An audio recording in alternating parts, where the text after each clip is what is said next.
La sécurité émotionnelle dans le couple et la fibromyalgie. En fait, si jamais vous vous sentez pas en sécurité dans votre couple, dans votre mariage, malheureusement, cela va se répercuter sur les hormones, y compris l'hormone du stress, donc le fameux cortisol, et malheureusement, cela va impacter votre fibromyalgie.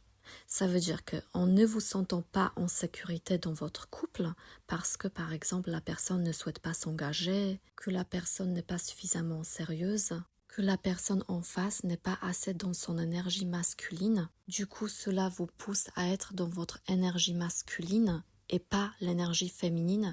L'énergie féminine, c'est important de la développer chez une femme. Pourquoi? Parce que l'énergie masculine, elle est liée à l'hormone, la testostérone, et l'énergie féminine, elle est liée à l'hormone, l'œstrogène. Une femme qui va être trop dans son énergie masculine, donc dans l'action, elle va développer plus de testostérone, et la testostérone, malheureusement, détruit les organes féminins. Donc c'est pour cela qu'il y a pas mal de femmes qui peuvent avoir des soucis avec l'appareil reproducteur, comme la SOPK ou l'endométriose.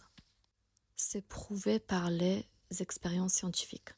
Donc être dans l'action dans notre vie, c'est important, mais c'est une qualité caractéristique de l'homme, pas forcément de la femme. C'est pourquoi quand vous allez rentrer dans l'action, rappelez-vous toujours d'être dans une action juste qui va maintenir votre côté féminin. Et je sais de quoi je parle parce que j'ai été dans mon énergie masculine la majorité de ma vie. Comment pouvez-vous développer votre énergie féminine un petit peu plus?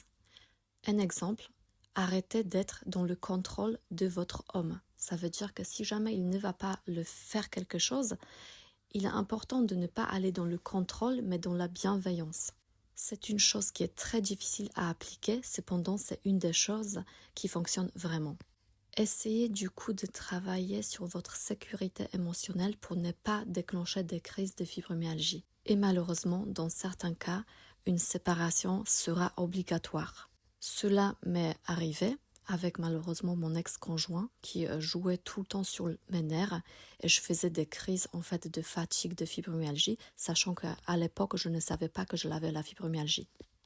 Mais je ressentais une chose, c'est que dès qu'il faisait des choses, des conneries pour rien, en fait, il essayait de se disputer. Malheureusement, je partais dans une fatigue extrême. Je savais déjà que j'avais un problème avec le cortisol, tout simplement. Voilà, c'était Cassandra de la Fibre Humaine. N'hésitez pas à vous abonner et je vous souhaite une magnifique journée.